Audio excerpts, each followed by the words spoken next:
Welcome to బాపు బొమ్మ సారీస్. నేను మీ పరిమళ. ఈరోజు మనం చూస్తున్న సారీ వచ్చేసి కలంకారీ ప్రింట్ అండి. మంగళగిరి సిల్క్ మీద మంగళగిరి పట్టు బోర్డర్ వస్తుందండి.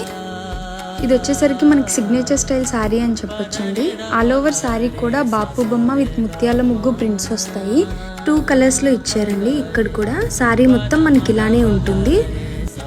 పళ్ళు వచ్చేసరికి మనకి 2 పీకాక్స్తో హైలైట్ చేశారు. 2 to 3 డిఫరెంట్ కలర్స్ చూపించారు. And coming to the blouse part మనకి మ్యాంగో బుటీస్ వచ్చి హ్యాండ్స్ దగ్గర మంగళగిరి పట్టు వస్తుంది. ఈ సెకండ్ సారీ వచ్చేసరికి చెన్నూరి సిల్క్ మీద కలంకారీ బోర్డర్ అండి విత్ నిజాం బోర్డర్. సారీ అంతా కూడా మనకి ఇలా బాపు బొమ్మ ముత్యాల ముగ్గు బ్లాక్స్తో హైలైట్ చేశారండి. బ్లౌజ్ వచ్చేసరికి అగైన్ మనకి హ్యాండ్స్ పార్ట్ దగ్గర 3 to 4 ఇంచెస్ నిజాం బోర్డర్తో వస్తుంది. ఇంట్రెస్ట్ ఉన్న వాళ్ళు ఆర్డర్ చేయండి. నమస్తే.